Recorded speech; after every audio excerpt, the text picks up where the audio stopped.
নমস্কার বন্ধু, info Bengal news চ্যানেলে আপনাকে স্বাগতম জানাই। আপনি যদি নিজের ও নিজের পরিবারের ভবিষ্যৎ সুরক্ষিত রাখতে চান, তাহলে ভবিষ্যতের জন্য অর্থ সঞ্চয় করা কিন্তু খুবই জরুরি। কিন্তু কোথায় বিনিয়োগ করলে আপনার ভালো সুদ পাওয়া যাবে বা আপনি পাবেন, তো এবং পাশাপাশি আপনার এই টাকাটা সম্পূর্ণ সুরক্ষিত থাকবে, এই নিয়ে অনেকের মধ্যেই বিভ্রান্তি থেকে থাকতে পারে। আপনিও যদি আপনার সঞ্চয় করা অর্থের উপর কোনো ঝুঁকি নিতে পছন্দ না করেন, তাহলে সরকারি স্কিমের বিনিয়োগ আপনি অবশ্যই করতে পারেন।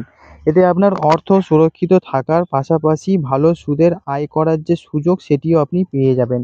তো আজকে এই ভিডিওর মাধ্যমে এবং এই প্রতিবেদনের মাধ্যমে একটি গুরুত্বপূর্ণ তথ্য আপনাকে শেয়ার করব, যেখানে ৩টি সরকারি স্কিমের সম্পর্কে আপনাকে জানিয়ে দেব, যেখানে আপনি টাকা ইনভেস্ট করার পর সবথেকে বেশি পরিমাণে সুদ পাবেন এবং আপনি সুরক্ষাও পেয়ে যাবেন। তো আপনি যদি কোনো সুরক্ষা জায়গায় অর্থ বিনিয়োগ করতে চান, পাশাপাশি উচ্চ হারে সুদ পেতে চান, তাহলে সরকারি স্কিমে বিনিয়োগ করাই কিন্তু সবথেকে বুদ্ধিমানের কাজ। তো বন্ধুরা, অর্থ বিনিয়োগ করার জন্য সরকার নানা ধরনের স্কিম চালু করে রেখে দিয়েছে। তো এখানে সেরকমই ৩টি সরকারি স্কিম সম্পর্কে আপনাকে জানাবো।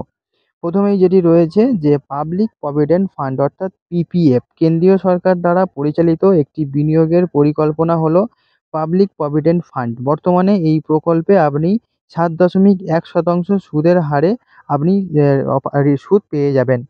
এটি একটি সরকারি প্রকল্প হওয়ার কারণে আপনার টাকা সম্পূর্ণ সুরক্ষিত থাকবে এবং এতে আপনি ট্যাক্স বেনিফিটও খুব ভালো পরিমাণে পেয়ে যাবেন। আপনি পোস্ট অফিসে গিয়ে অথবা যে কোনো সরকারি ব্যাংকে গিয়ে অথবা কিছু বেসরকারি ব্যাংকে গিয়েও পিপিএফ অ্যাকাউন্ট খুলতে পারেন খুব সহজেই। এছাড়া দ্বিতীয় যে স্কিমটি রয়েছে তা হলো কিষাণ বিকাশ পত্র। এটি একটি সরকারি বিনিয়োগ করার প্রকল্প। কেন্দ্রীয় সরকার এই স্কিমটি বিশেষভাবে কৃষকদের জন্য ডিজাইন করেছে। আপনি যদি একজন কৃষক নাও হন, তবুও এতে আপনি বিনিয়োগ করতে পারবেন। বর্তমানে এতে ৭.৫% হারে সুদ দেওয়া হচ্ছে। এতে আপনাকে মাসে মাসে বিনিয়োগ করতে হবে না। একবারে আপনাকে টাকা জমা করতে হবে এবং আপনি নিজেই আপনার নিকটবর্তী যে পোস্ট অফিস রয়েছে, সেখানে গিয়ে কিষাণ বিকাশ পত্রের জন্য আবেদনপত্র গ্রহণ করতে পারেন এবং আপনি এই অ্যাকাউন্টে টাকা জমাতে পারেন। তৃতীয় যেটি রয়েছে তা হলো সুকন্যা সমৃদ্ধি যোজনা। কেন্দ্রীয় সরকার দেশের মেয়েদের উদ্দেশ্যে সুকন্যা সমৃদ্ধি যোজনা চালু করেছিল। এই সরকারি প্রকল্পে বিনিয়োগ করলে আপনি ৮.২% হারে সুদ পেয়ে যাবেন। এতে আপনারা ২৫০ টাকা থেকে শুরু করে ১.৫ লক্ষ অর্থাৎ ১.৫ লক্ষ টাকা পর্যন্ত বিনিয়োগ করতে পারবেন। বাড়িতে ১ বছর থেকে শুরু করে ১০ বছর বয়সের যদি আপনার কোনো কন্যা সন্তান থাকে, তাহলে তার জন্য আপনি তার নামে আবেদন করতে পারবেন।